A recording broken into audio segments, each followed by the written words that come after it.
nature's gifts of beauty rich and rare. In history's page let every stage advance Australia fair. In joyful strains then let us sing, advance Australia fair.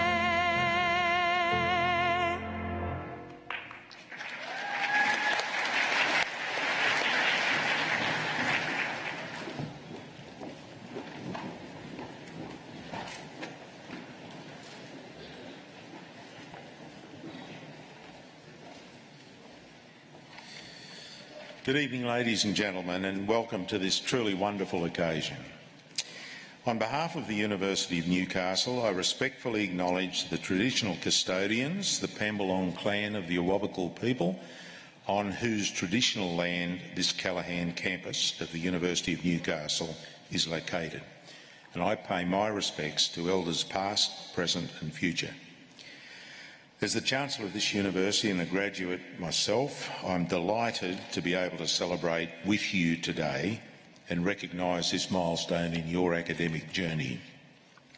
Higher education has a profound impact here in our region and across the world. It drives economic growth, industrial innovation and social advancement. The contribution locally and globally of your university, one of the leaders in Australia, is significant. You take with you today a degree from one of the finest institutions in the world. In 2017, the University of Newcastle was ranked independently in the top 1% of universities in the world. Just 6 months ago, 6 of our disciplines were ranked in the top 100 in the world, and a total of 15 disciplines made the top 200 list. These independent rankings and our international standing are as a result of research that is world-class and purposeful, degree programs that are internationally recognised, and partnerships and collaborations that drive innovation. The university's focus on excellence in research and education sits hands in glove with an enduring commitment to equity. We are committed to offering the opportunities that education brings to students from all walks of life who have talent and determination to succeed. Nearly a quarter of our students come from low socio-economic status areas, and we have the largest number of Indigenous students at any Australian university. We're very proud of these facts and of each of our students. We're very committed to helping them realise their potential in the classroom and beyond. The University of Newcastle continues to invest in the growth of the regions and communities we serve. In 2017, we opened New Space, a $95 million education precinct in the heart of Newcastle's CBD. The building embraces digital and collaborative learning technologies and has become a focal point for the university's engagement with business partners and the community. As well as our students and staff from the Faculty of Business and Law and School of Creative Industries, New Space is host to national and international conferences, parliamentary committees and inquiries. Through New Space and its state-of-the-art facilities, the university is increasing its connection with the community, business and government, as well as academics from across the globe. Also last year, the university was honoured to announce the establishment of a new scholarship program made possible by the very generous philanthropic support of Alibaba founder and Executive Chairman Mr Jack Ma through the Jack Ma Foundation.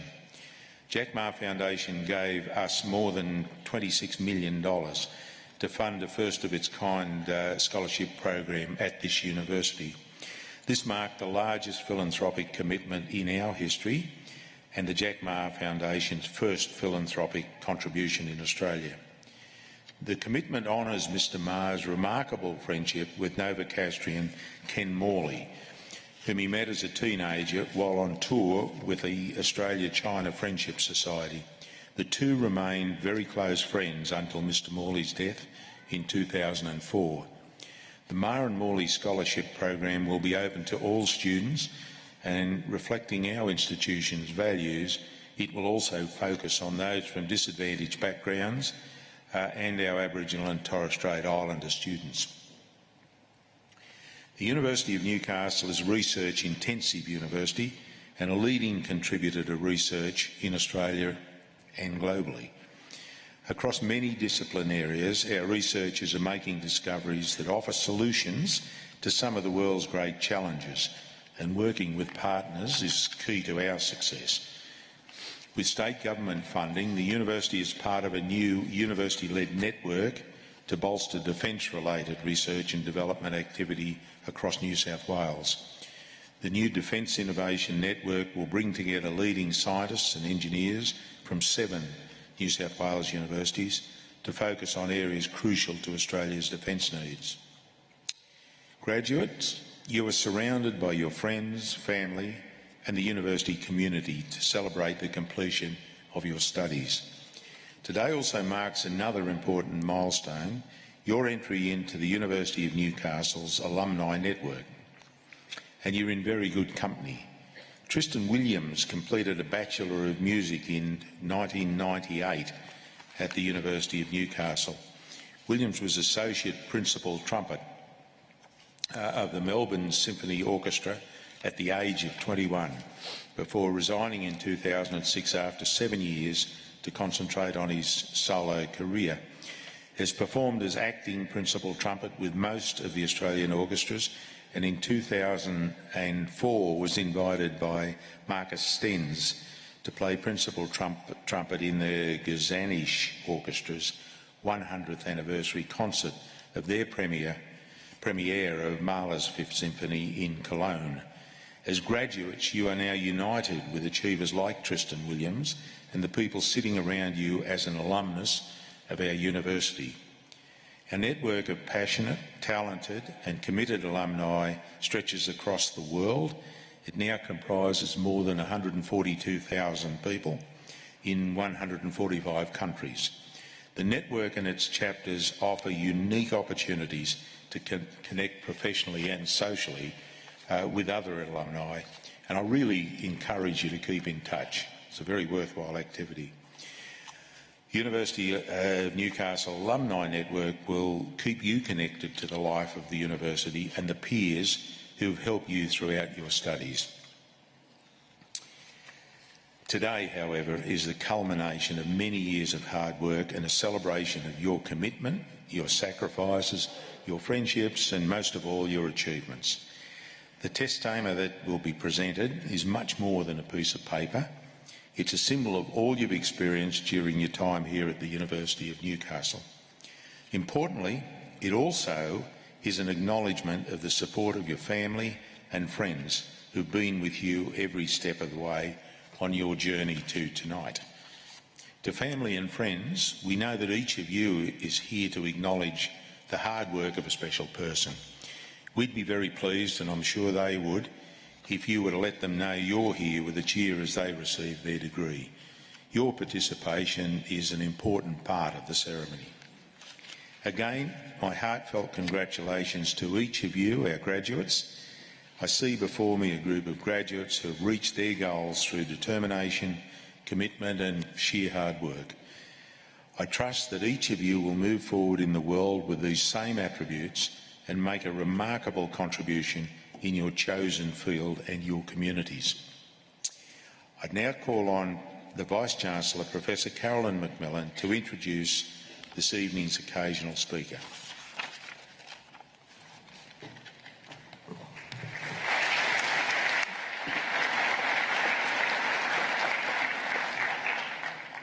Ladies and gentlemen, it gives me great pleasure to invite Ms. Kim McKay, AO, to deliver this evening's occasional address.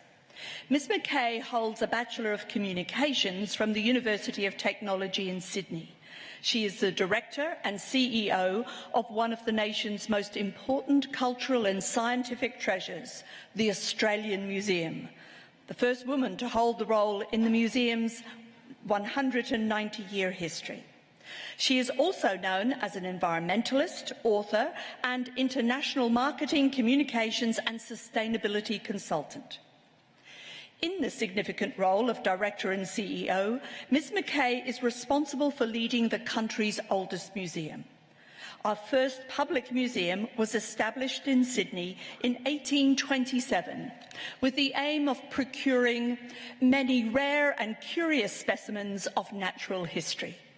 Today, the Australian Museum is recognised globally for its contributions to education and research. The museum plays a leading role in the taxonomic and systematic research, and at its research station at Lizard Island conducts significant research on coral reef ecology. Through exhibitions and other public programs, the Australian Museum informs and amazes more than 500,000 visitors each year with displays on the unique flora, fauna and cultures of Australia and the Pacific. True to its original intent, the Australian Museum houses an impressive collection of more than 18 million specimens and objects. Since her appointment in 2014, Ms Mackay has initiated free general admission for children, the Australian Museum Centre for Citizen Science, the restoration of the Westpac Long Gallery, Australia's first museum gallery, as well as building a new award-winning accessible entrance, Crystal Hall, and creating 5 new galleries. Prior to taking up this role 4 years ago, Ms Mackay's career path has been nothing short of remarkable.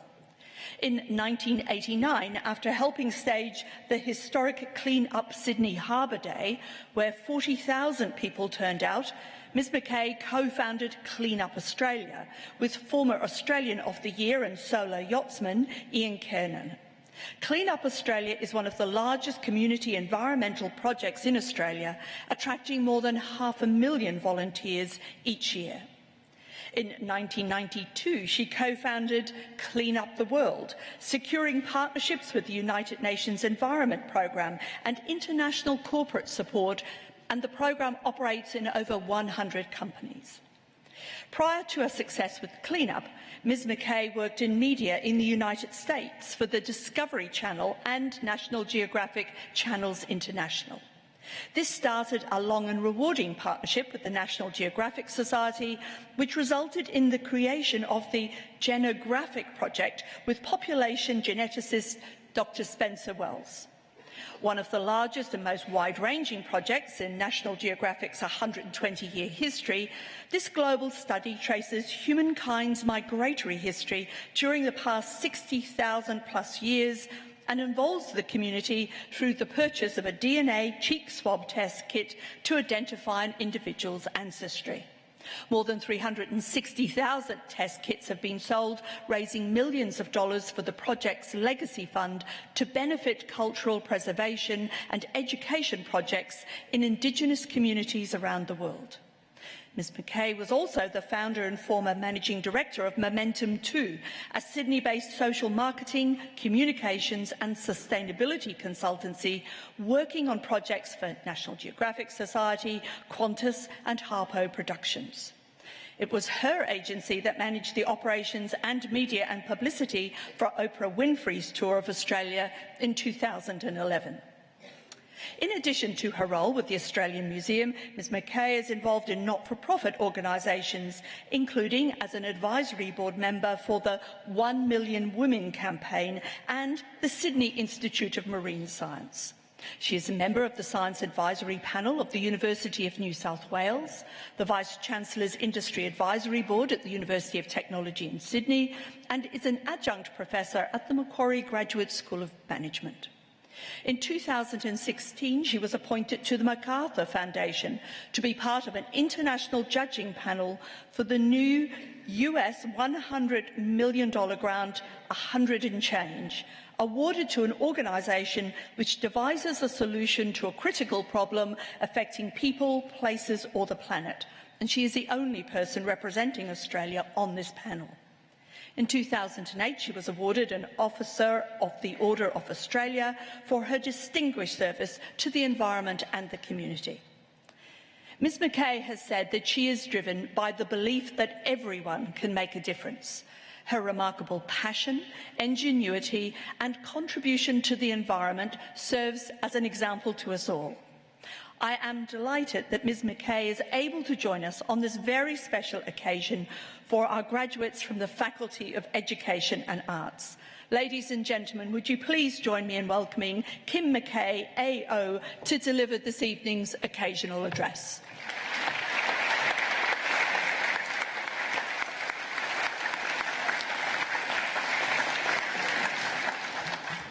Chancellor, Vice-Chancellor, members of the Council, staff of the University, families and friends of graduates, and most importantly, the fantastic graduates we're celebrating tonight. Good evening, everyone. I feel like now you know everything about me, I can go home. It is truly an honour for me to be here in Newcastle in my role as Director and CEO of the Australian Museum, an institution that's steeped in education, the arts and science. So when I joined 4 years ago, it was a shock to many that a woman had been appointed to lead Australia's first museum, and then we were 187 years old. But to others it was much more of a shock that a non-scientist had been successful in being appointed to the role. And yes, I am the worst kind of non-scientist, a social scientist who studied arts, communications, journalism and sociology. Among other things, I like to think of myself as a science communicator, having honed my skills here in Australia and also overseas in the US, as you heard at the Discovery Channel and then with National Geographic. And I'm also someone who's actively created citizen science and community participation initiatives, as you also heard, from Clean Up Australia to Clean Up the World and the Genographic Project. So it's a bit of social engineering thrown in for good measure too. Now, on reading the history of the Australian Museum, I discovered I had 16 predecessors, all of them bearded, distinguished gentlemen. I've taken a shine to one of them for both his commitment to science and new thinking and for his roguish behaviour in the face of some ultra-conservatism. His name was Gerard Krefft, who served as curator and secretary of the museum from 1861 to 1874. Now, a German who came to Australia for the gold rush, he did like a drink or two.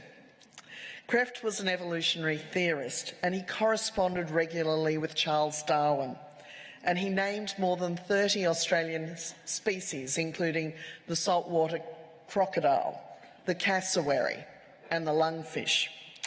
Australia's unique flora and fauna had become the flavour of the month back in Europe. And did you know Napoleon even gave Josephine a pair of kangaroos for her birthday? But of course, they bounded around their very large gardens for a while, but died in the freezing French winter.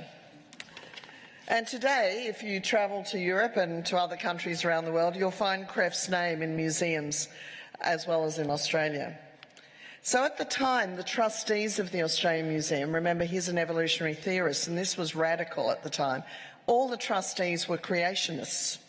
And they fought bitterly with Krefft, and he was meant to be quite a difficult man at the time, which resulted in his eventual sacking and eviction from the museum, quite literally.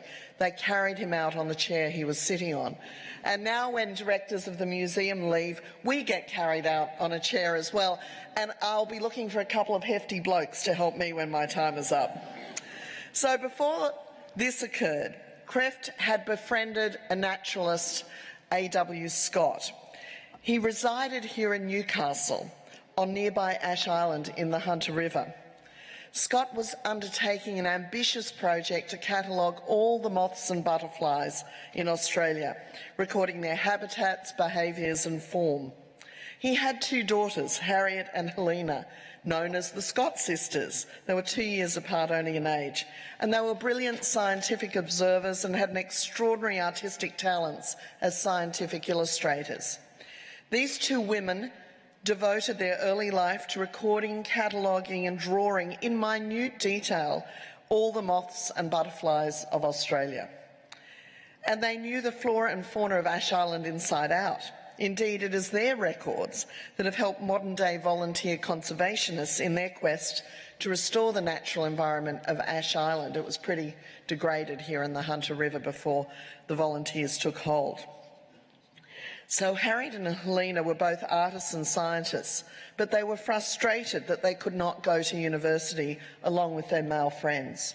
Women were not admitted to university at that time, with Harriet lamenting in one of her letters, "I wish my name was Harriet, not Harriet, for I could do as I wished, attend university and study the sciences." Now, we believe Harriet and Helena were the first paid women artists in the colony.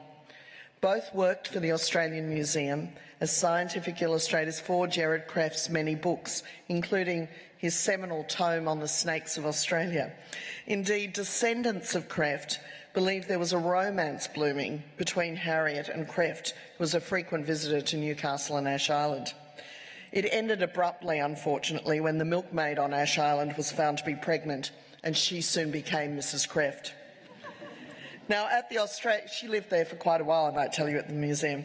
At the Australian Museum, we adore Harriet and Helena Scott for their art and the path they forged as women in this new colony. And we are privileged to hold their extraordinary works in our collection, which is still used by scientists today, entomologists today, because they are so accurate. You can see their beautifully detailed works on exhibition currently at the Newcastle Museum. And you can also purchase prints, this is not an ad by the way, through Fairfax's online store. Many of the prints depict scenes from here in Newcastle and Ash Island. I mention this as we directed profits from the sale of the prints to fund 2 scholarships of $5,000 each here at the Newcastle University for Science Illustration. And earlier tonight I had the great privilege to present the awards to the winners of those scholarships. Now, during my 30-plus year career, I can tell you that I had never once thought about being a museum director, but I've always been flexible and open to new opportunities as they've come along. So I'd like to share with you, particularly the graduates, some of the lessons I've learned along the way. There are 5 things I'm going to share with you tonight which maybe you can take on board and remember as you start out in your professions. The first of those is teamwork and collaboration, and that you just cannot do anything successfully alone. I had worked on the solo around-the-world yacht races in the early 80s and 90s, and over the years I've worked alongside many famous adventurers and explorers. Single-handed sailors might be out there alone, but they now all have support crews back on shore, backing them up, talking to them on the radio. People on land who sponsor them and guide them and coach them, providing valuable weather advice, mechanical and health information, among other support. Now, as was mentioned earlier, one of the competitors in the 86-87 solo around the world yacht race was former Australian of the Year Ian Kiernan, and with whom I co-founded Cleanup a few years later. After the race, he walked into my office one day and said, "You know, Kim, I'm really disturbed by the amount of plastic I've just seen in the world's oceans, and I'd like to do something about it." Years ago, I saw a cleanup happening in Hawaii with people picking up rubbish on the foreshore. Do you think we could do that here? Now, keep in mind, this is 30 years ago, and he was one of the first people actually to point out the amount of plastic that was in the ocean, which has just expanded so dramatically since those days. I said yes to him when he said, "Let's do a clean-up," and turned around to my keyboard. It was an old IBM golf ball typewriter. There were no computers. And I wrote the first letter on the clean-up file to the then Minister for Ports in New South Wales, suggesting we organise a community clean-up of Sydney Harbour. 6 weeks later, very swift, a letter came back from the government saying, "Thanks, but no thanks. My department looks after the cleaning of Sydney Harbour." Well, that's the second lesson I want to give you. If you want to do something, don't take no for an answer and never ask permission. We pulled together a group of friends and organised the first clean-up of Sydney Harbour on the 8th of January 1989. I still say it was one of the best days of my life, which is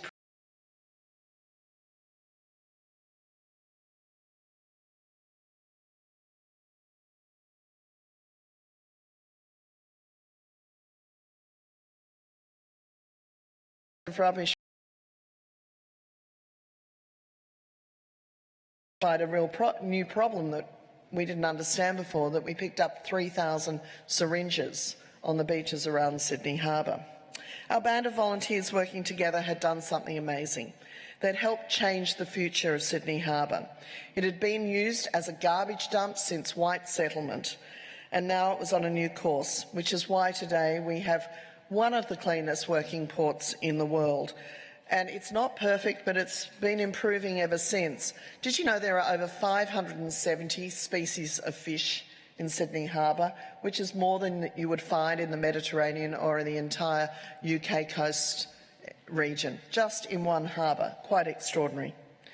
After that, we realised we could organise Clean Up Australia, and the following year that happened. Well, some 29 years later, well over 500,000 volunteers annually still participate right across Australia through school groups and community groups, including here in Newcastle. So always work in teams. And if you want to do something, never take no for an answer or ask permission. The third thing I've learned is if you want to succeed, you've got to take risks and not be afraid of failing. You've got to be adaptable. Just like people around Australia wanted to do cleanup, we started hearing from people all over the world, and the germ of an idea for Clean Up the World was born. We're invited to meet with the head of the United Nations Environment Programme in Nairobi, Kenya, to talk about the idea. Now, one weekend before we left, I sat down and wrote how I thought Clean Up the World might work. I didn't have time to show anyone, like my board, or get permission, and I just faxed it off. Let me explain a fax machine to you. No, there was no internet. When we arrived in Nairobi, we met with Dr. Mustafa Tolba, the head of UNEP, and a legendary international environmentalist. He was a very imposing man, surrounded by guards toting machine guns. I realised Dr. Tolba had my faxed proposal in his hand, and he'd written all over it in red pen. It was an experience as close to visiting the head teacher that I'd come to in many years. I was terrified. But after much questioning and discussion, he said he liked the idea and pledged to give us US $100,000 in seed funding to get the project up and running. You can imagine we felt pretty good. We'd taken a risk, it had paid off. But a few weeks later, as we faxed a memorandum of understanding back and forth between ourselves, we received some discouraging news. UNEP would still give us the money, but on condition we raised matching funding of US $100,000, which is a great bureaucratic stalling tactic. I had gone to work on the weekend and found this fax. Undaunted, and I wasn't going to give up, I picked up the phone and I rang Qantas and booked myself, using my own money, a ticket to the United States the following week. I was convinced I'd find the money there. I'd heard about a foundation in California called the Egbar Foundation. It stood for Everything's Going to Be All Right. True. And after an hour or so of meeting with Mr. Egbar, I had the other $100,000. We were elated. We had the money, and really all I'd risked, apart from the risk of failure, was the airfare. Clean Up the World still operates in communities, as you heard, in over 100 countries and involves millions of volunteers. In many countries, it's about the health of the community as opposed to the physical rubbish, but it's really had a big impact over the years in changing people's perceptions. We had created a project which was free, open source, open access, everyone was welcome. A virtual organisation before the internet was invented. But today, of course, it's the internet that has helped it be sustained, and organisations like Google Maps have been involved and done an amazing job with that.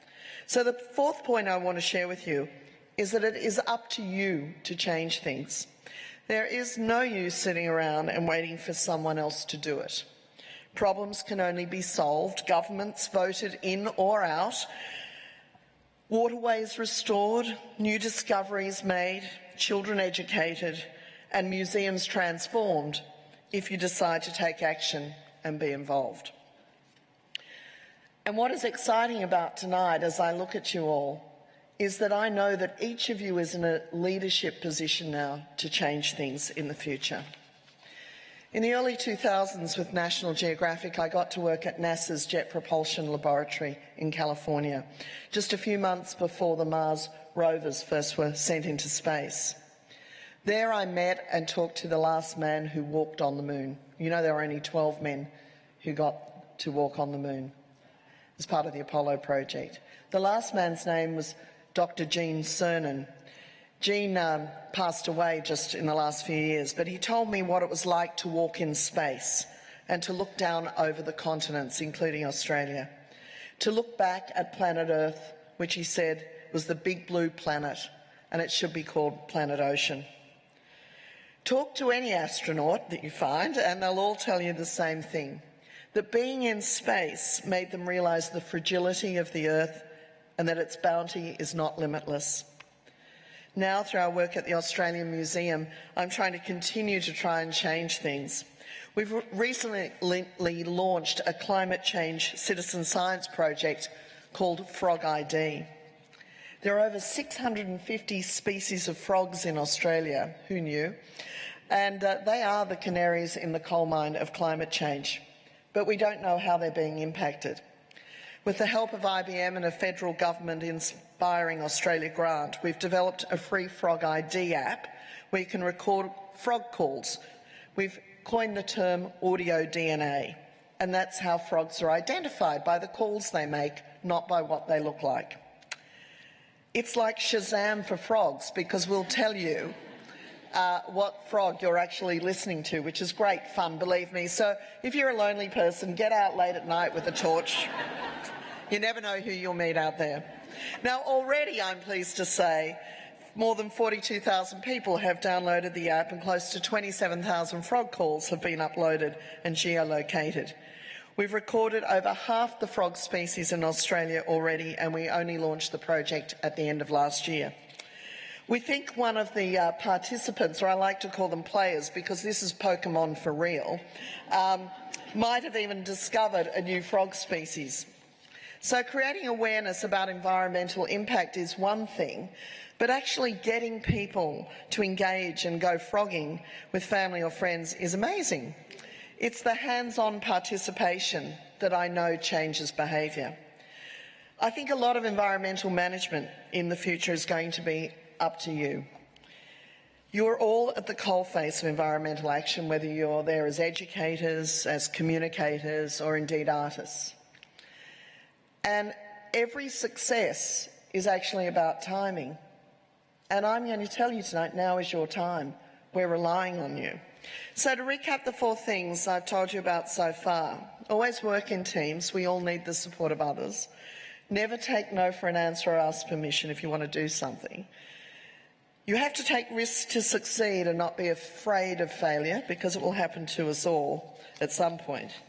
And importantly, know that you do have the power to change things. Now, the 5th thing is probably the most important of all that I will leave with you today. And that is, in your work, communicate, communicate, and then communicate more. Don't lock yourself away and forget to tell people what you're doing and what you're trying to achieve. To win the battles, whether as educators, business people, writers, creators, whatever your chosen path may be, we all have to be better communicators. Every survey of chief executives says the one thing they need to do to be more successful is that they need to prioritise communications and do it more often and better. This is how we will change things in our communities, and certainly how we'll change things for our natural environment, to explain things to people. You know, Australians, I have garnered knowledge of them over the years, and they're actually a lot smarter than most politicians or the media give them credit for. If you explain something to Australians, they will take it on board, think about it for themselves, and make the right decision. So, tonight, it's up to all of you to go out there and make the difference that those who are older than you now need. I'm counting on each and every one of you. I wish you good luck and good fortune and congratulations, and just go for it. Cheers.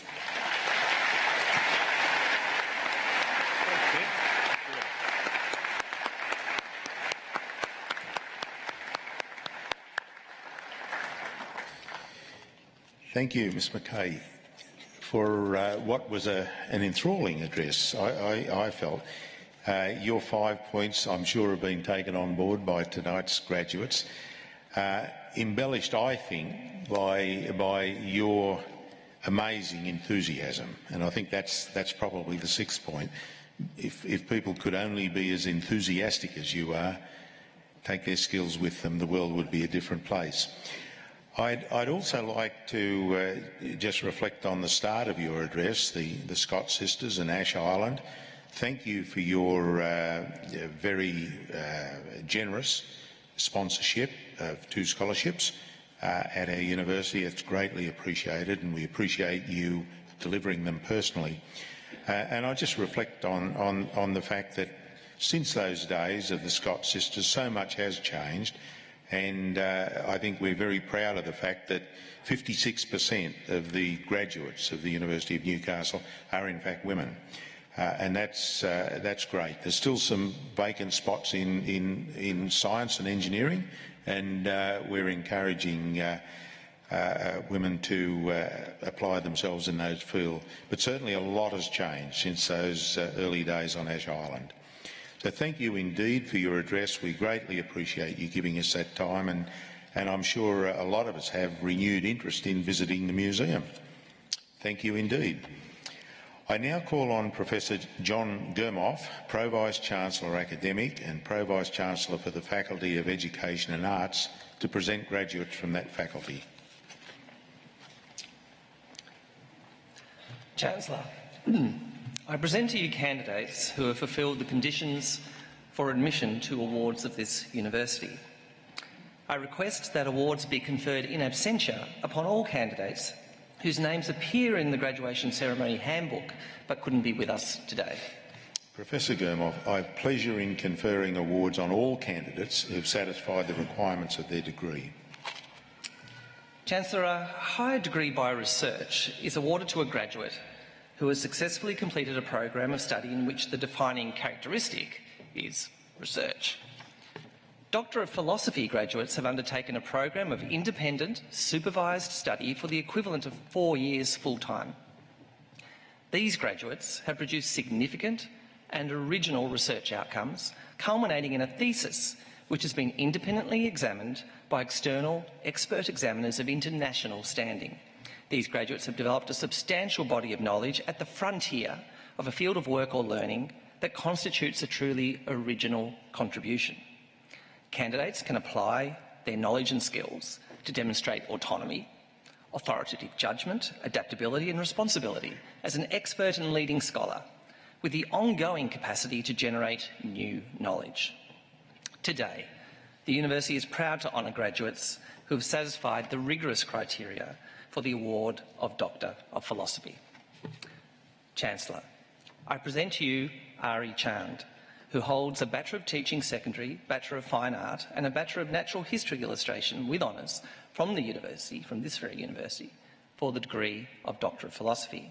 Dr. Chand's thesis is entitled Habitus, Tacit Knowledge and Design Practice, the Context of the Designer as Illustrator. Chancellor, I present Dr. Chand.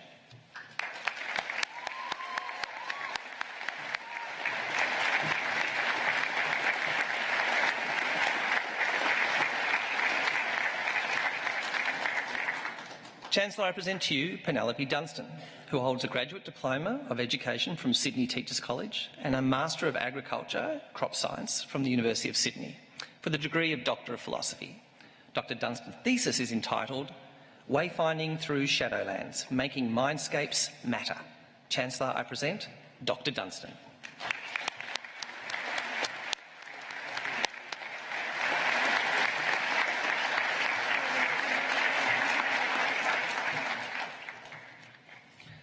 Chancellor, I present you Stuart McBratney, who holds a Bachelor of Visual Arts with honours in Film and Television Production from Griffith University for the degree of Doctor of Philosophy. Dr. McBratney's thesis is entitled Shoestring Theory, Pragmatism and Bricolage in Micro-Budget Feature Filmmaking. Chancellor, I present Dr. McBratney.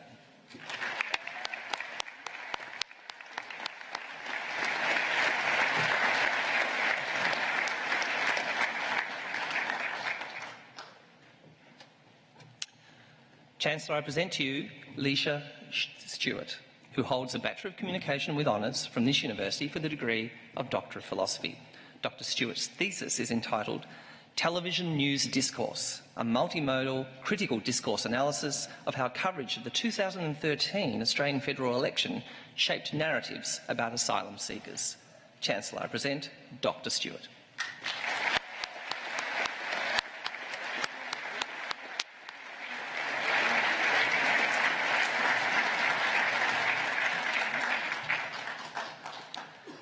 Chancellor, that concludes the presentation of high degree research graduates. Now, university medals may be awarded to candidates who have displayed exceptional academic ability.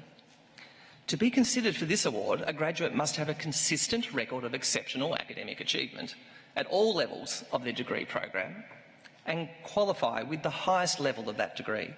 Today I'm proud, very proud, to be recognising such outstanding scholars from the Faculty of Education and Arts.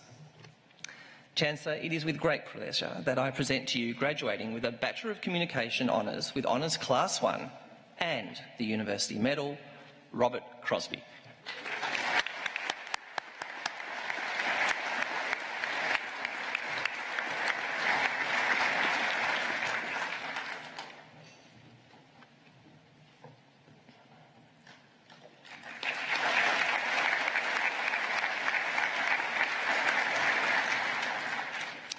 Chancellor, it is with great pleasure again that I present to you, graduating with a Bachelor of Music Honours with Honours Class 1 and the University Medal, Christopher Pantelidis.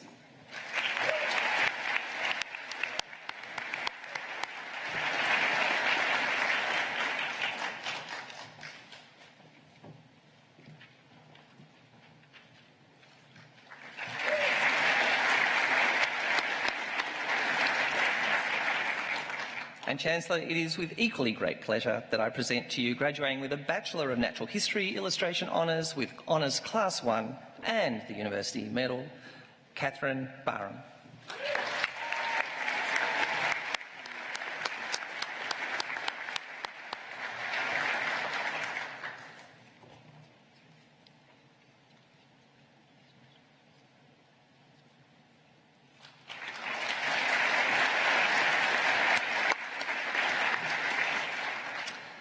Chancellor, I now present to you graduates who have satisfied the requirements of a postgraduate award from the Faculty of Education and Arts. Graduating with a Master of Digital Media with distinction, Jessica Alexander.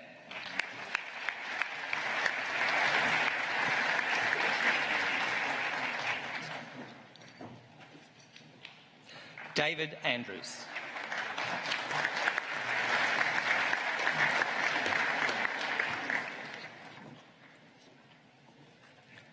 And now graduating with a Master of Early Childhood Education, James Petrovic.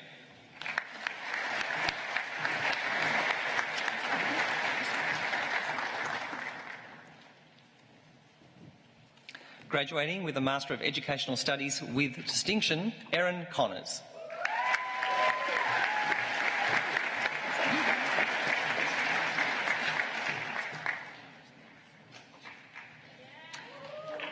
Amy Fitton.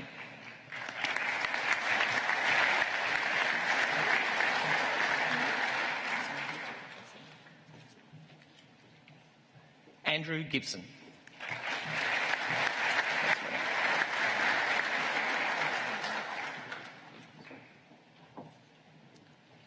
Maria Kalia Niotis.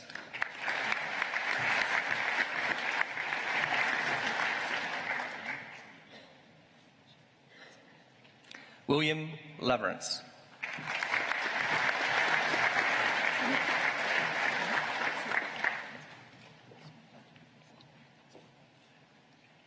Tanae Luke.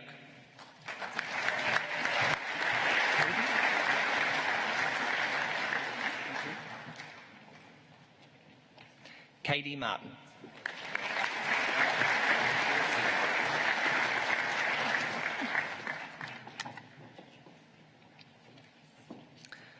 Now graduating with a Master of Educational Studies, Stuart Burns.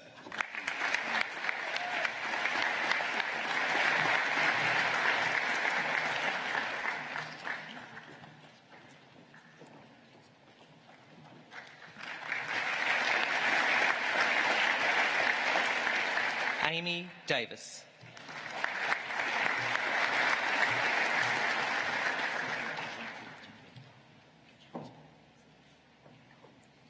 Emma Gallagher.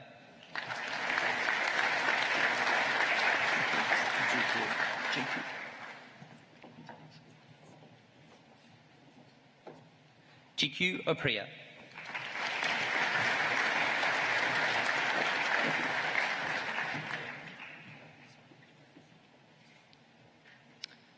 Graduating with a Master of Leadership and Management in Education with distinction, Alice Aitchison.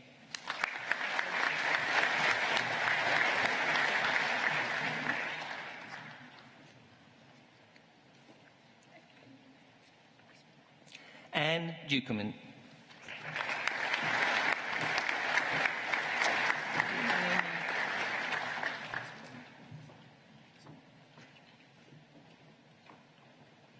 Magdalene Fantoulis.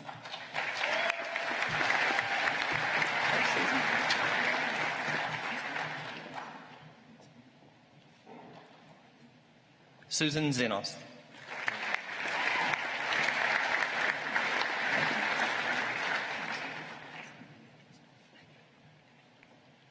Graduating with a Master of Leadership and Management in Education, Andawale Karim.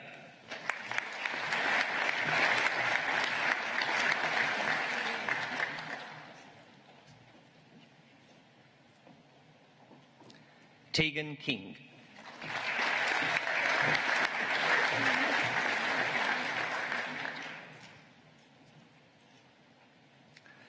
Graduating with a Master of Special Education with distinction, Madison Alley.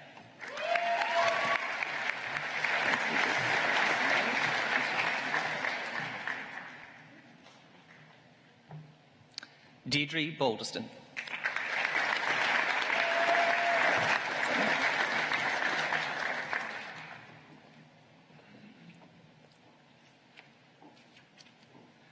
Samuel Crawley.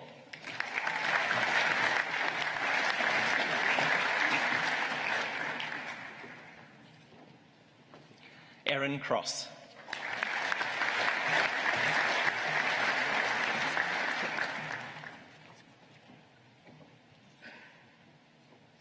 Kerry Daly.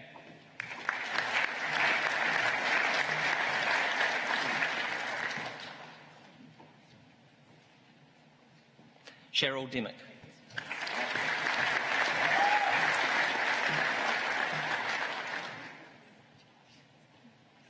Vicky Ferrier.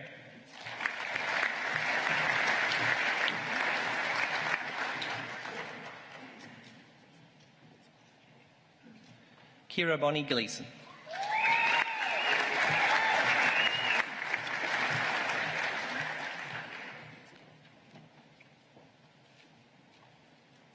Kate Handley.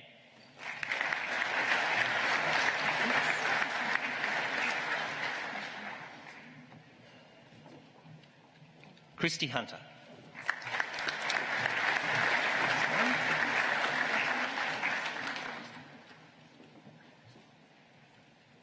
Simone Hurst.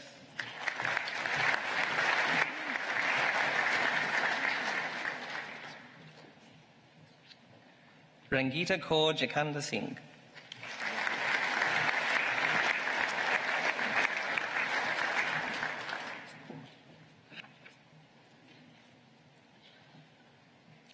Nicole Jones. Simone?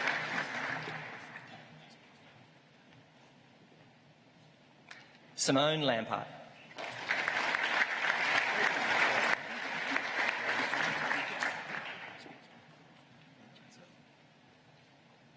Silvana Lennon.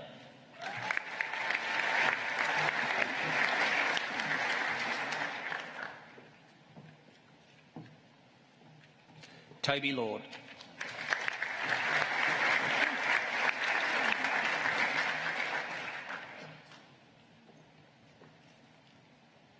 Ruhi Malhotra.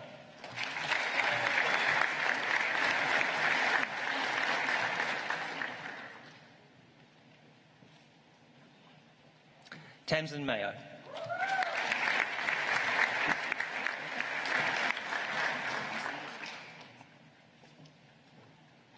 Hanika Milne.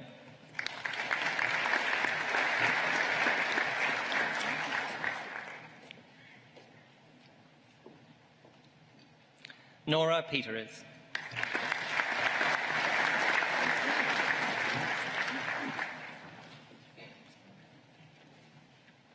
Christina Piontek.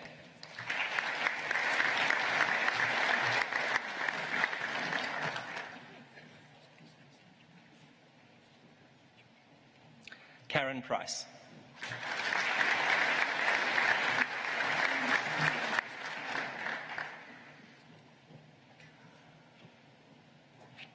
Jacinta Purcell Hancock.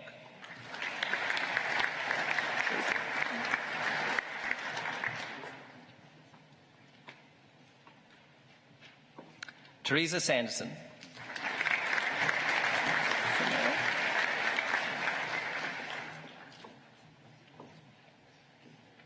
Kim Marie Smith.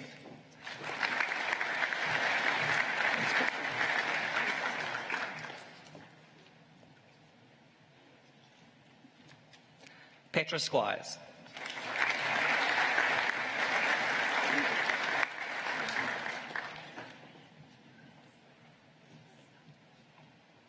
Janice Steele.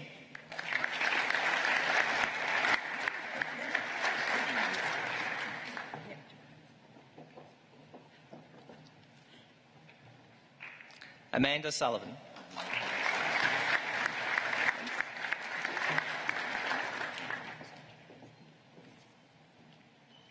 Anu Thakur.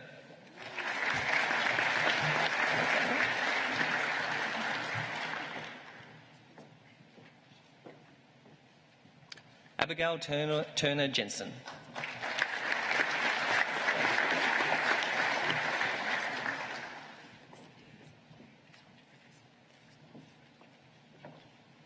Rebecca Zois.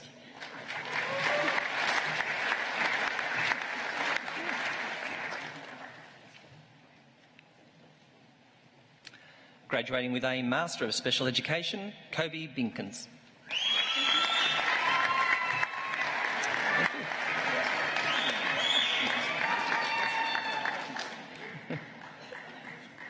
Catherine Carlin.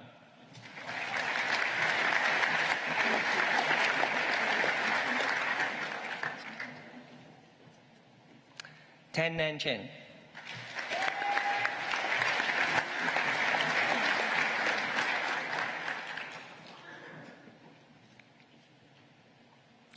Kylie Downey.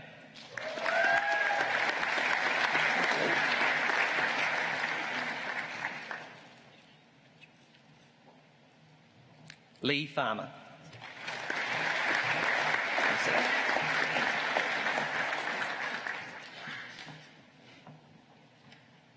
Sarah Garland. Michelle? Oh, no.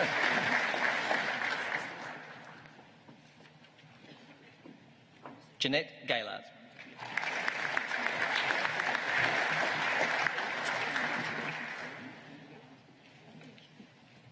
Shelley Goldsmith.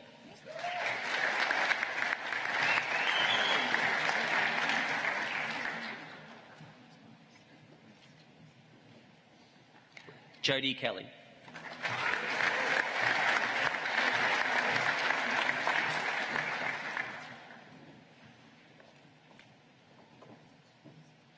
Damien Kelso.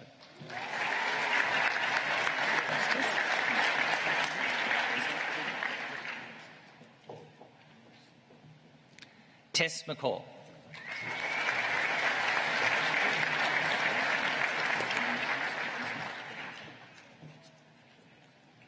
Duncan McKinlay.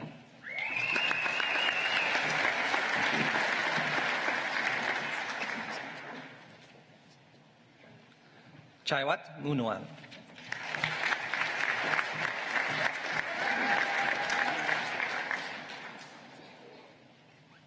Tamsin Pulsford.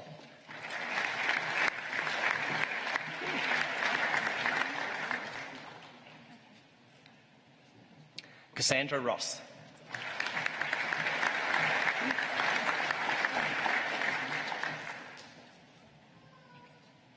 Melanie Ross.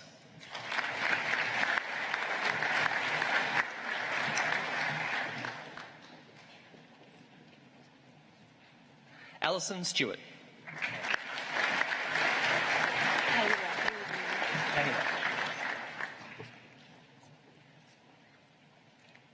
Keira Wiedemann.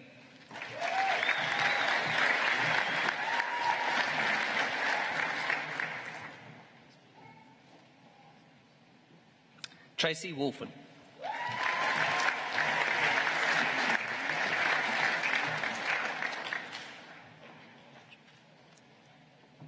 Natasha Zaleski.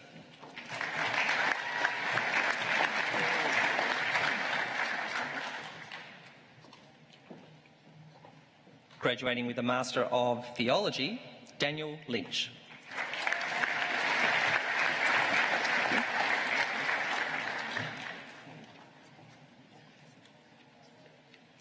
Catherine Lynch.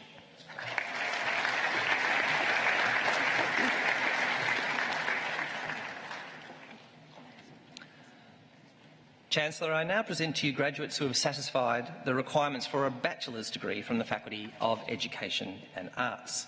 Graduating with a Bachelor of Communication and a Diploma in Languages, Matt Johnson.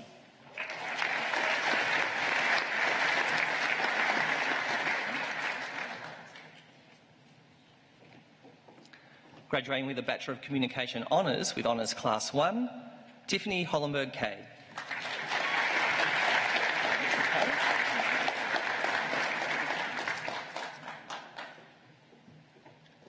Michaela Wagland.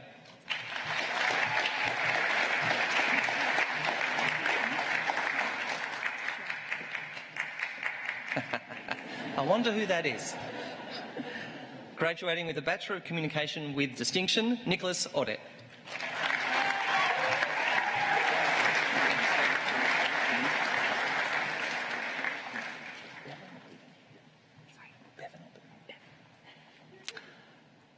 Lani Bevan.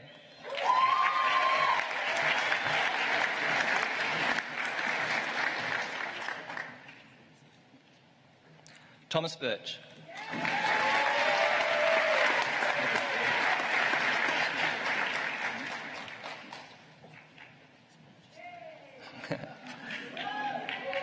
Nicola Blatchford.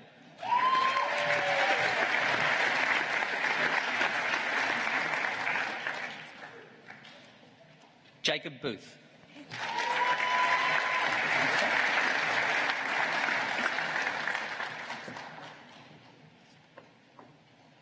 Kate Bullen.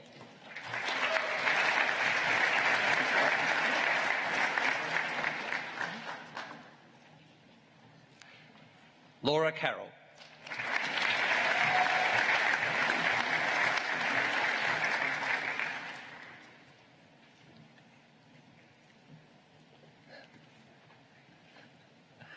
Isaac Shute.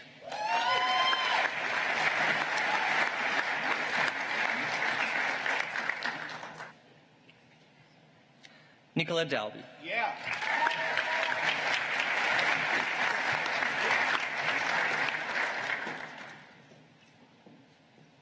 Madison Devoy.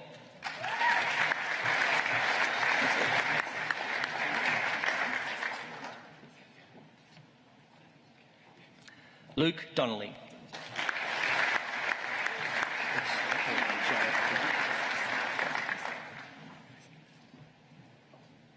Jared Epere.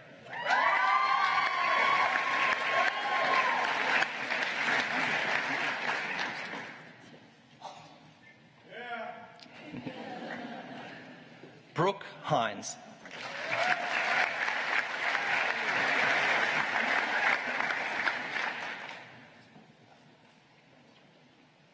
Gary John Lysart.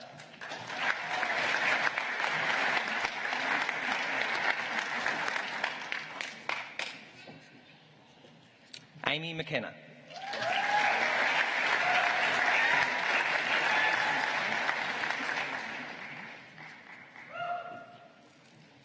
Catherine McQueen.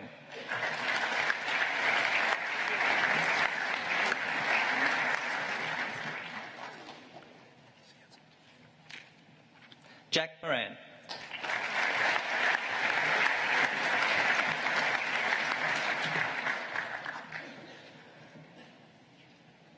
Gregory O'Regan.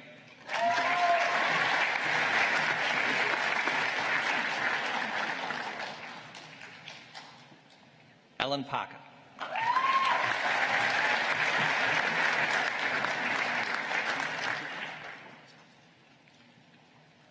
Elise Pfeiffer.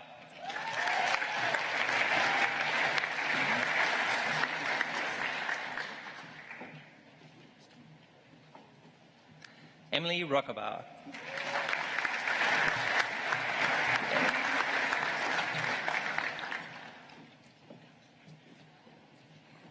Daniel Sehung.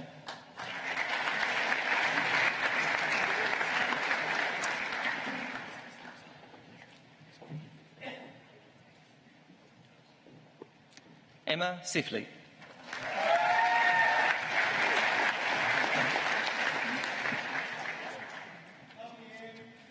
Oh. Hannah Louise Stretton. Okay. Edward Tabay.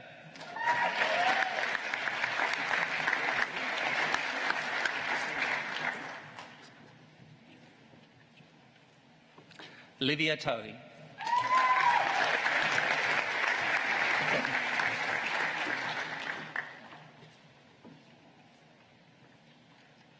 Courtney White.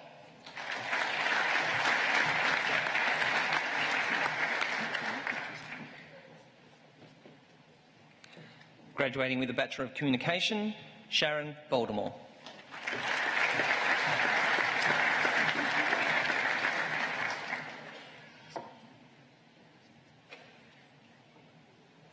Sarah Baranowski.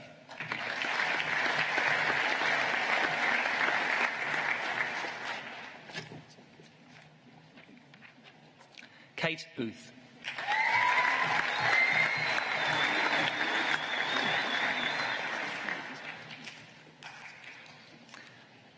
Charlotte Balcom.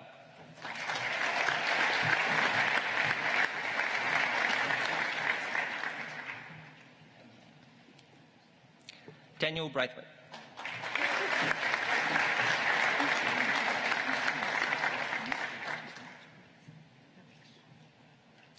Georgia Bray. In a rush. Min Tiet Bui.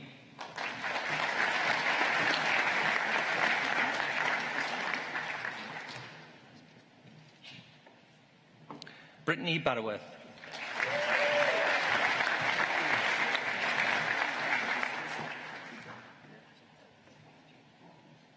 Thomas Christie.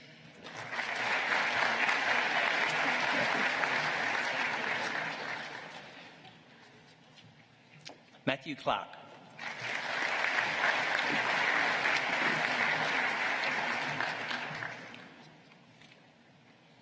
Millie Colding Palmquist.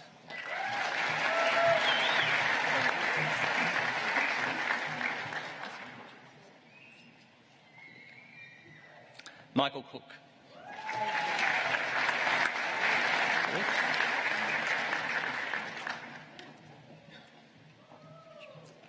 Larice Dixon.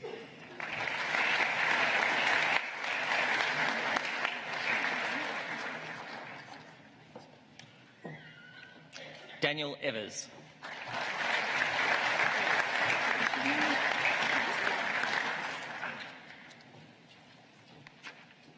Alicia Fitzgibbon.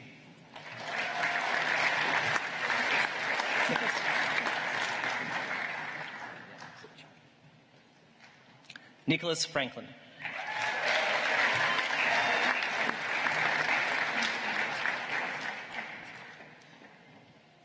Joshua Gresham.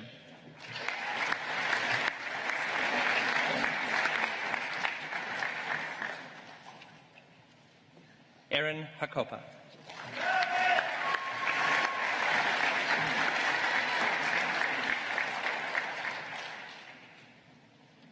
Chelsea Harrison.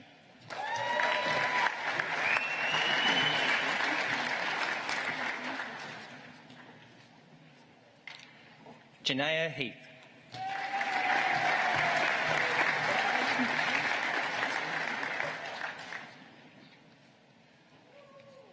Georgia Hicks-Jones.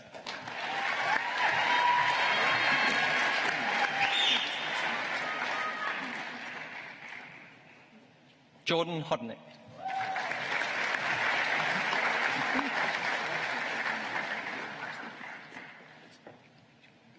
Shui Heen Hon.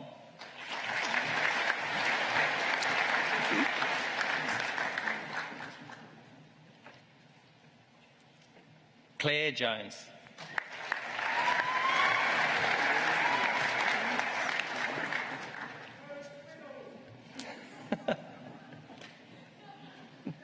Jessie Lackey.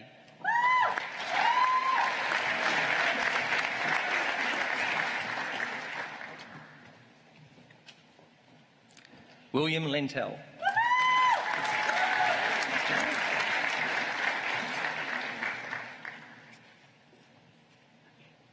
Janaea Little.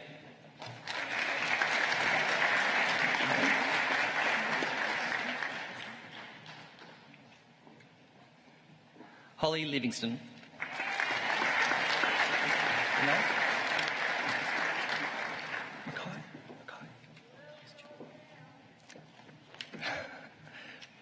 Renee Mackay.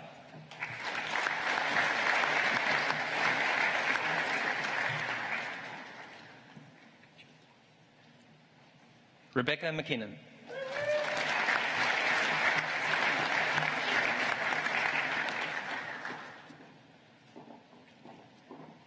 Jason Martin.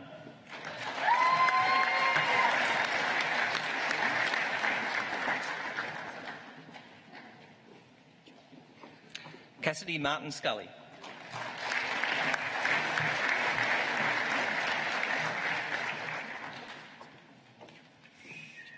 Emma McDonald.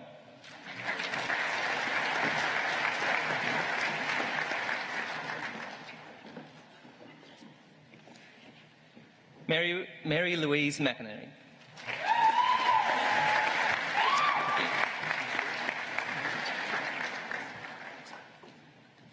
Jasmine McKenna.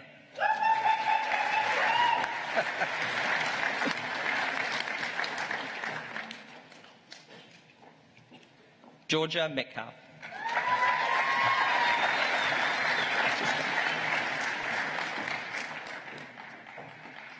Jessica Moog.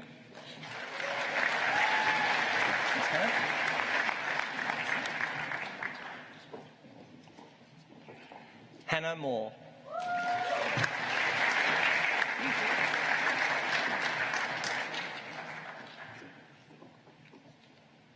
Madison Moulton.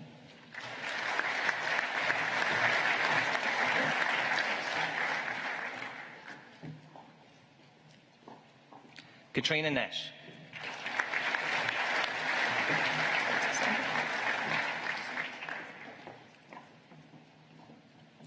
Cassandra Nichols.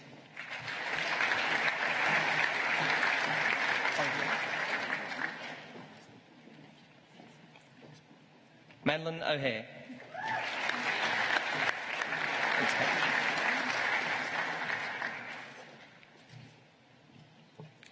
Caitlin Rhea Smith.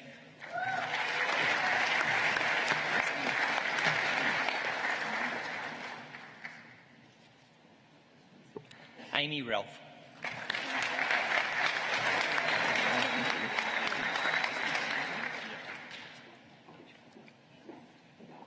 Danielle Rees.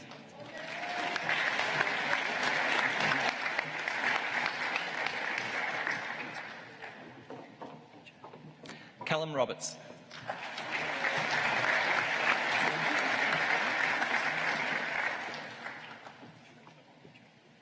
Olivia Rogers.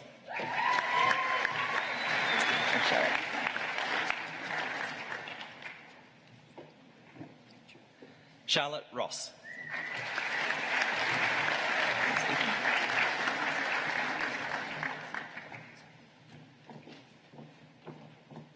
Ethan Sharkey.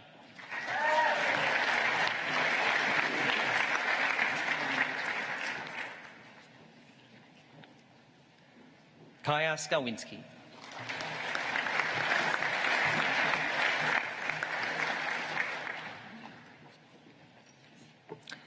Emily Smith.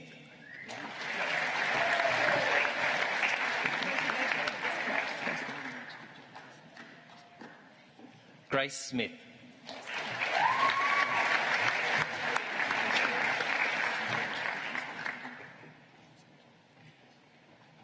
Jessica Smith.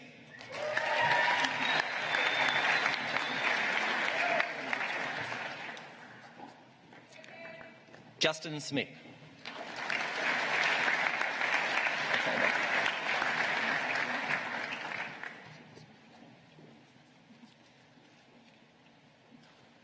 Annabelle Snedden.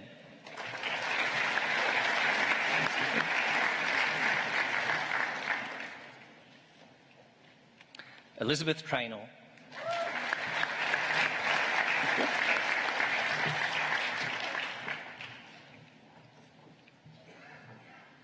Brooke Tunbridge.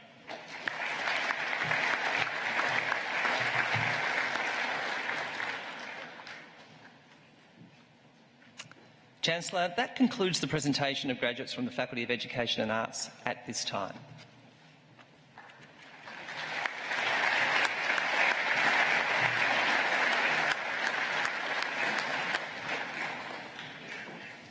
Thank you, Professor GLAMx.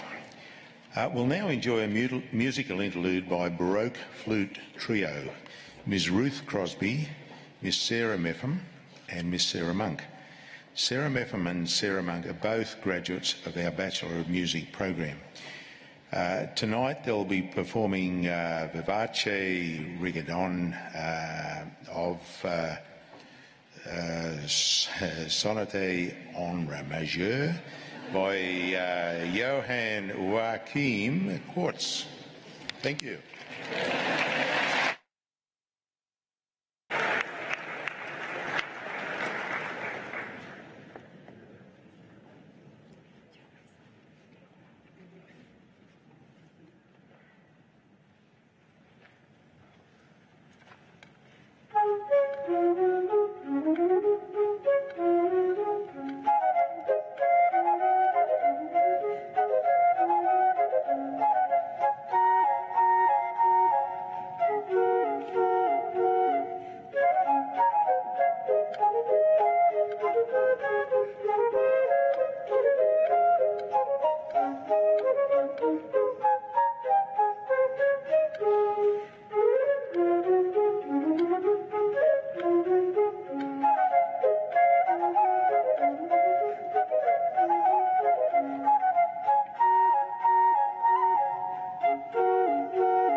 Thank you very much for that wonderful performance. I won't pronounce the title again. I'd now like to call on Professor GLAMx to continue presenting graduates from the Faculty of Education and Arts.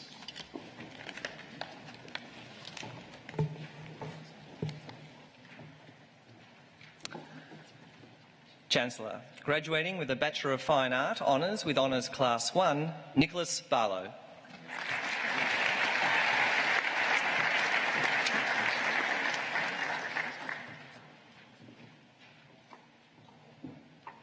Rosemary Reynolds.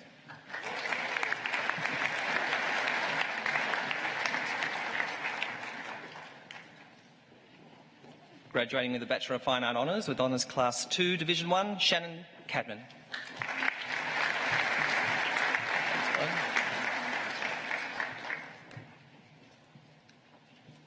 Chloe Hay.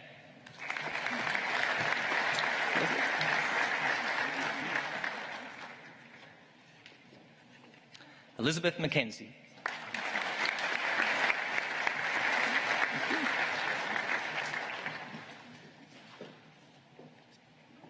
Graduating with a Bachelor of Fine Art with distinction, Judith B.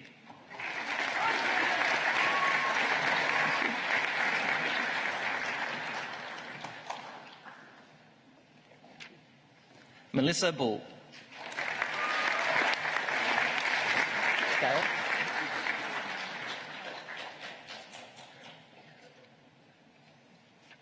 Gail Connop.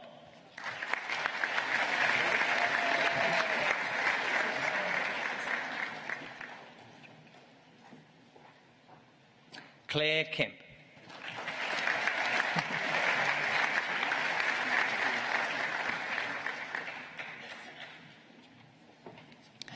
Graduating with a Bachelor of Fine Art, Lalita Ahmed.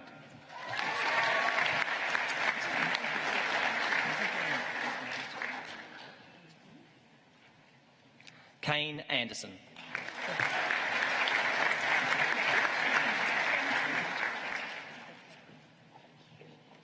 Matthew Baldwin.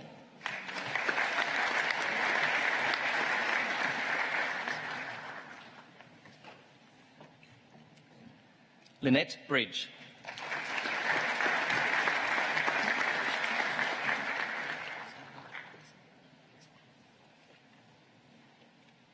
Eleanor Dean.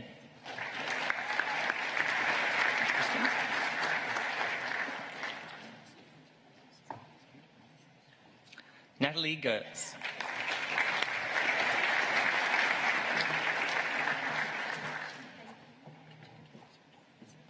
Thomas Harris.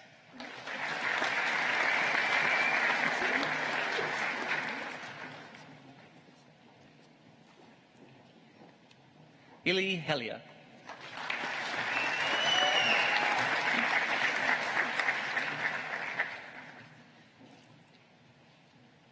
Katrina Holden.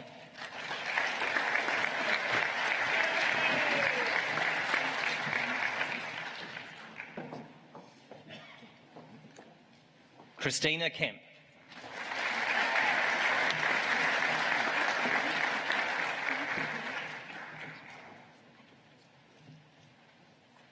Holly MacArthur.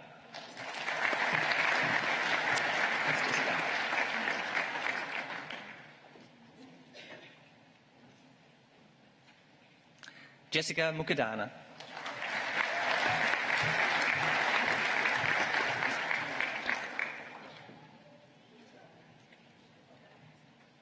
John Price.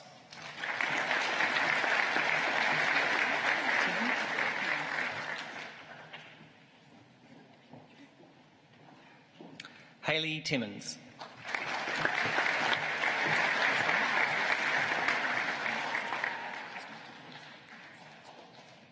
Hannah Zaidan.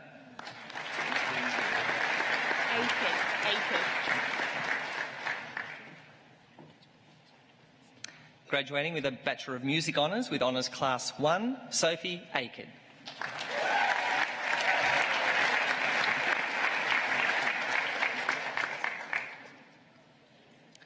Graduating with a Bachelor of Music Honours with Honours Class 2, Division 1, Joshua Ingle.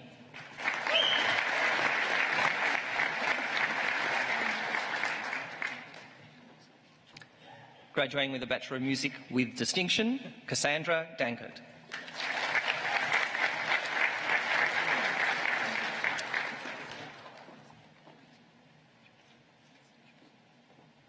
Julian Grant.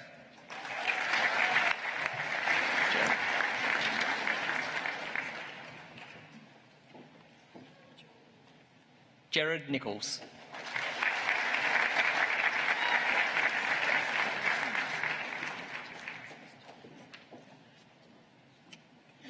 Timothy Ward.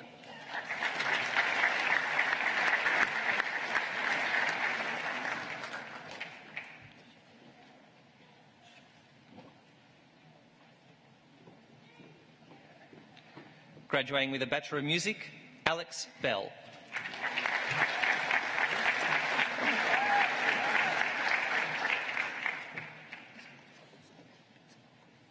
Naomi Blanche.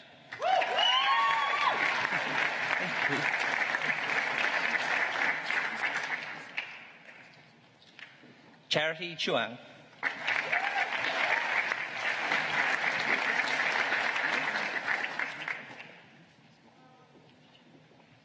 Lauren Crawford.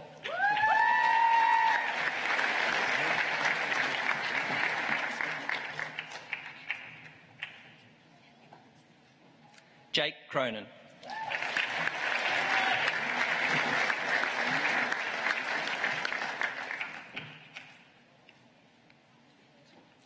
Natasha Dyson.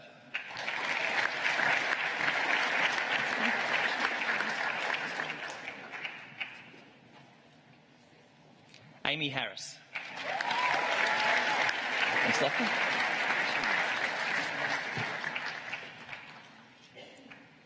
Lachlan Kelly.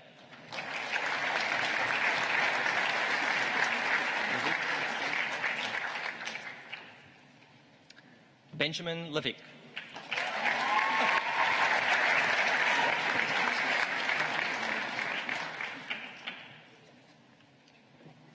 Hannah Lonergan.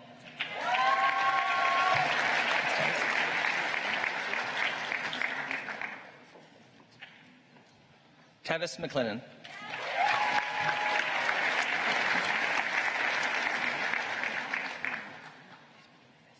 Kenneth Mizell.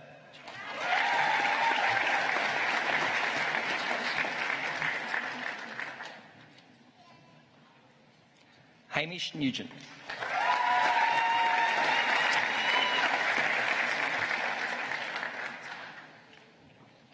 Mitchell Richards.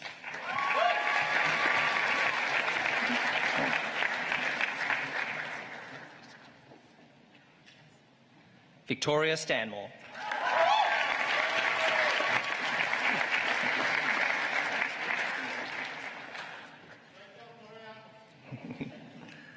Max Tuckerman.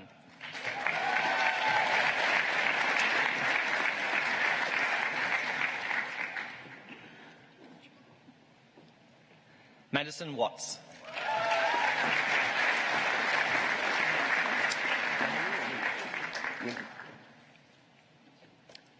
Amanda Willey.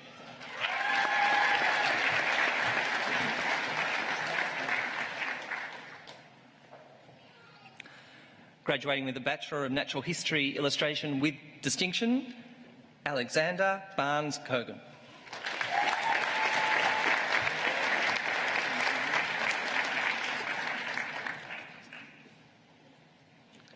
Samantha Bailey.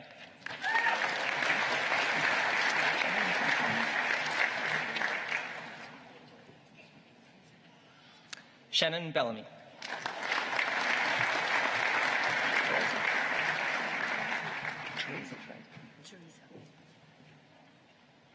Teresa Byrne.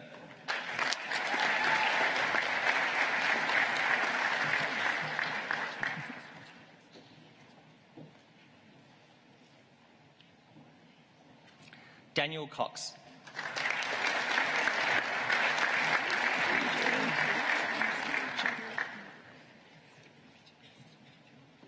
Gina Cranston.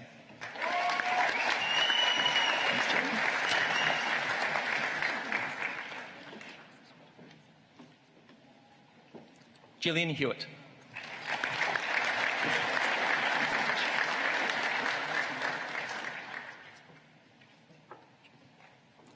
Natasha Mansfield.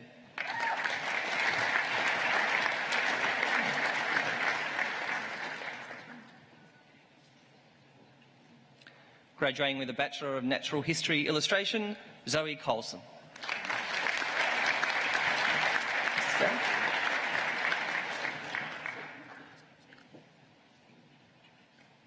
Isabel Legg.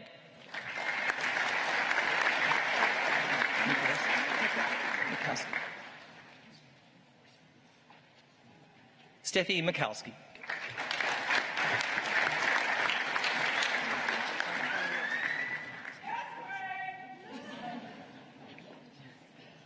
Elena Zavosky.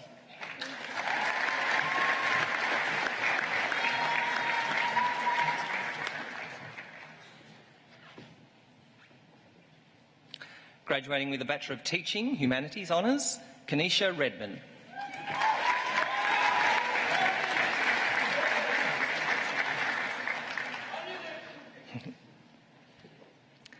Graduating with a Bachelor of Teaching, Mathematics Honours, Tiffany White.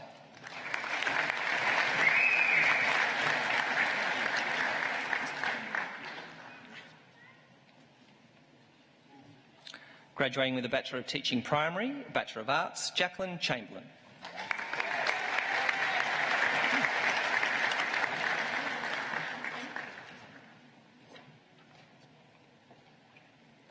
Graduating with a Bachelor of Visual Communication Design Honours with Honours Class 1, Andrew White.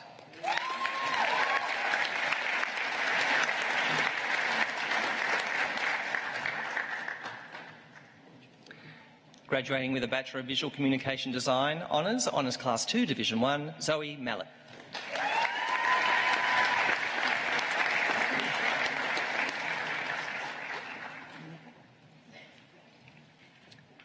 Graduating with a Bachelor of Visual Communication Design Honours, Honours Class 2, Division 2, April Lineker.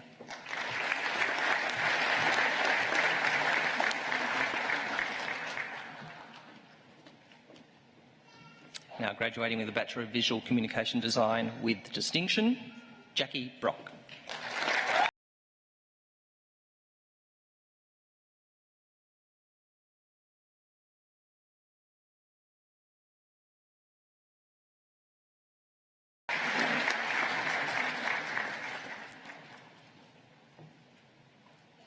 Virginia Clark.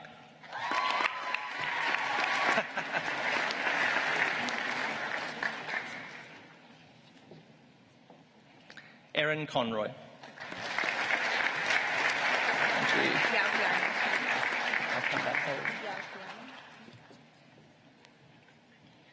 Rebecca Yauhiainen.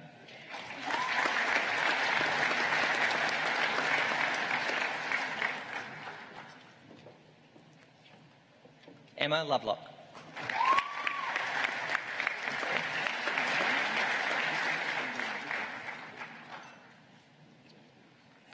Ellie McCall.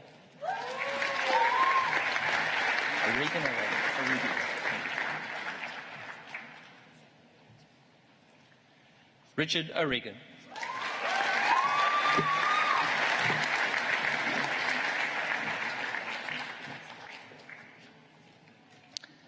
Tanika Sorodimi.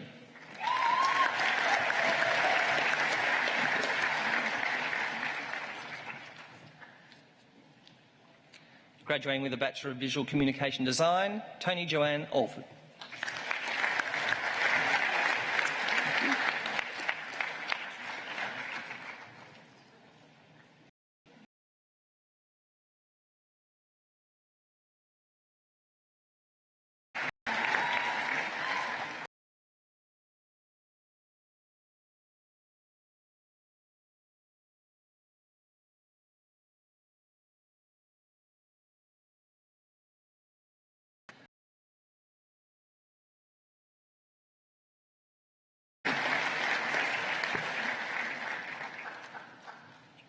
Grace Buxton Soldal.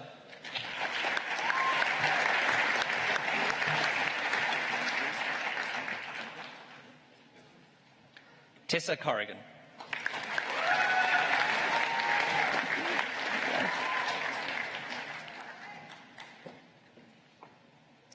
Christy Louise Croker.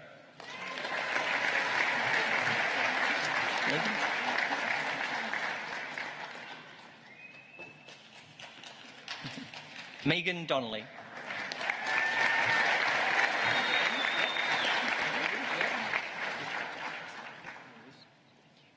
Rebecca Fitzgerald.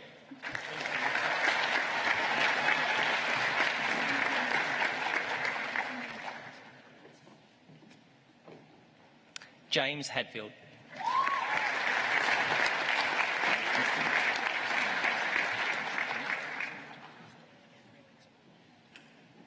May Miat Hang.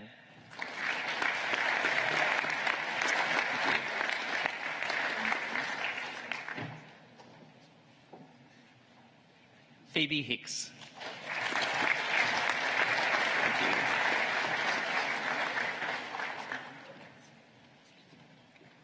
Milan Ivancevic.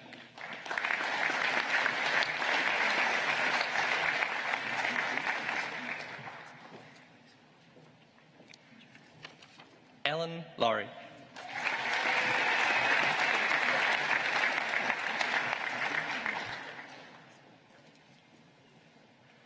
Isabel Lawrence.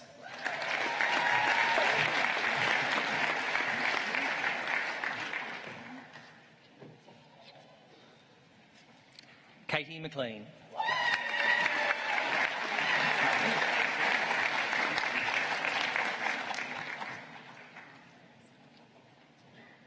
Jordan Monty.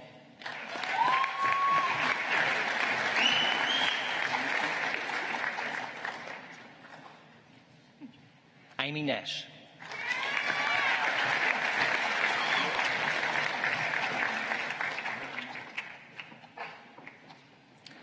Abby Newell.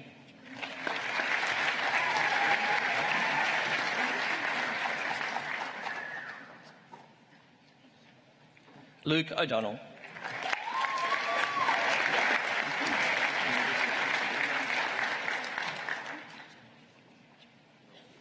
Belinda O'Hara.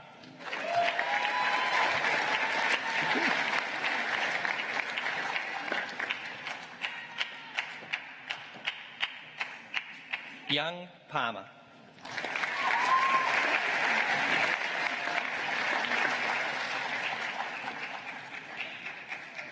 Joanne Ritchie.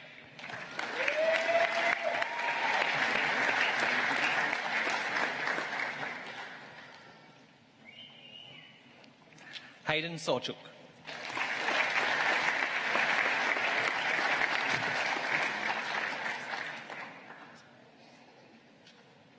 James Scott.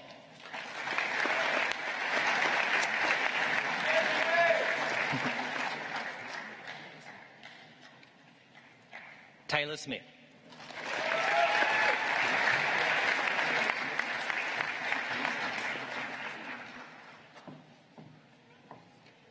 Lauren Steele.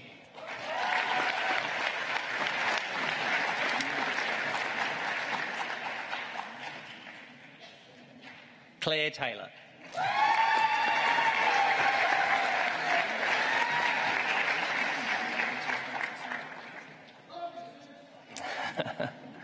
Molly Toby.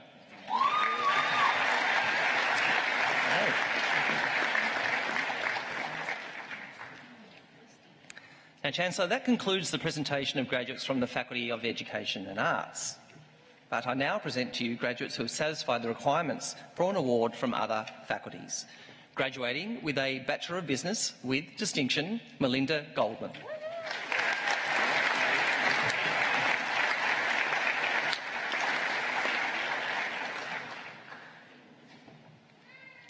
And graduating with a Bachelor of Nursing, Kylie Delves.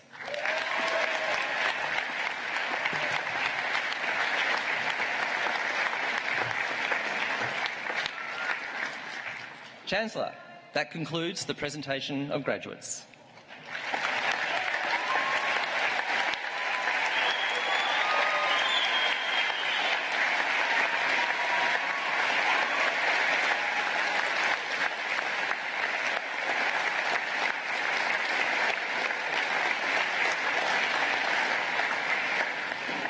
Thank you, Professor Gurmoff.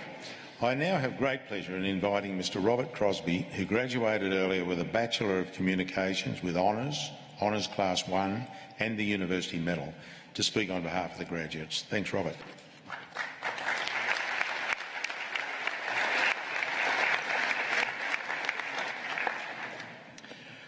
Chancellor, Vice-Chancellor, members of the Council, staff of the University, families and friends of graduates, and most importantly among us tonight, graduates.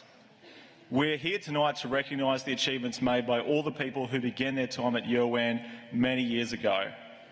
Whether starting straight out of school, making a career change midway through life, returning after time away, being part of an exchange, or any number of reasons, what we all share is an experience that took place here.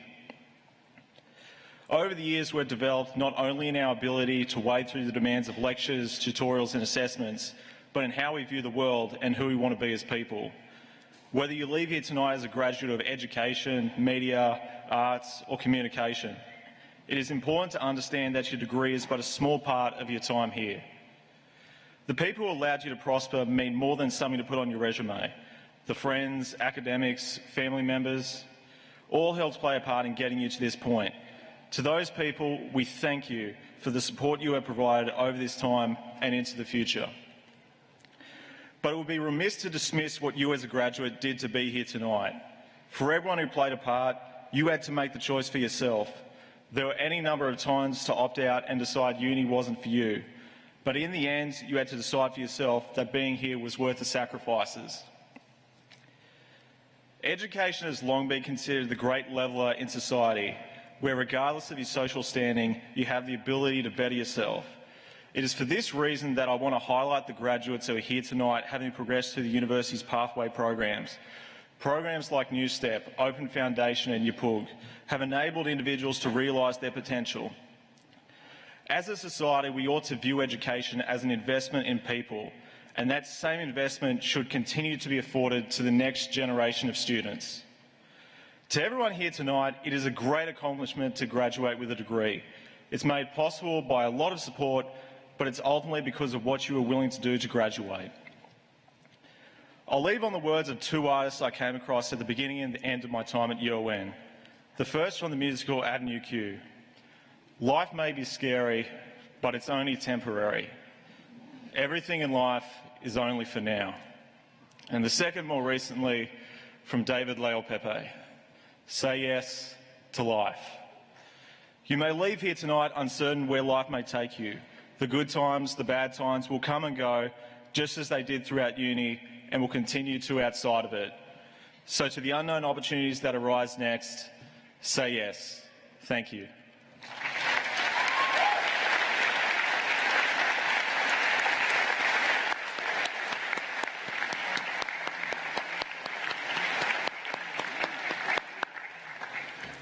Robert, thank you very much for your speech. It was a great speech, and you certainly represented your colleagues very ably. It was very opportune that you mentioned the three enabling programs. We hadn't mentioned them earlier. You did a really great job of highlighting the opportunities that are created through those enabling programs. We're very proud of them, and the graduates from them inevitably do well. So that's a marvellous point to raise. A very thoughtful speech, and I think everybody appreciated it. I did accept at my age the second last quote. Thank you indeed, and a great speech. I hope everyone enjoyed tonight's ceremony, and I thank you for joining the university community in the celebration of the awarding of degrees. In particular, I'd like to thank the audience for your participation. It certainly livens things up, and I'm sure adds to the joy of graduates on this night.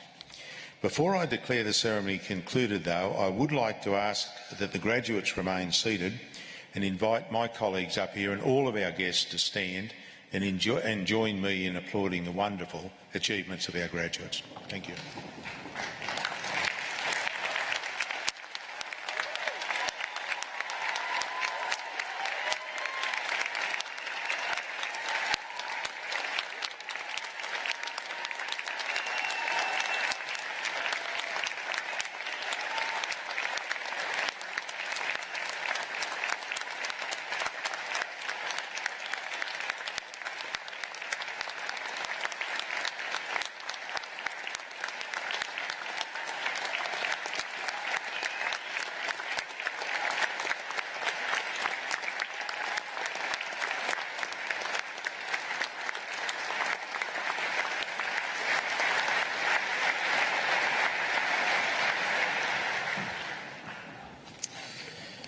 Thank you all very much. I now declare the ceremony concluded and invite you to join us for a graduate reception in the Brennan Room to continue celebrating this very special evening together. Thank you and do great things.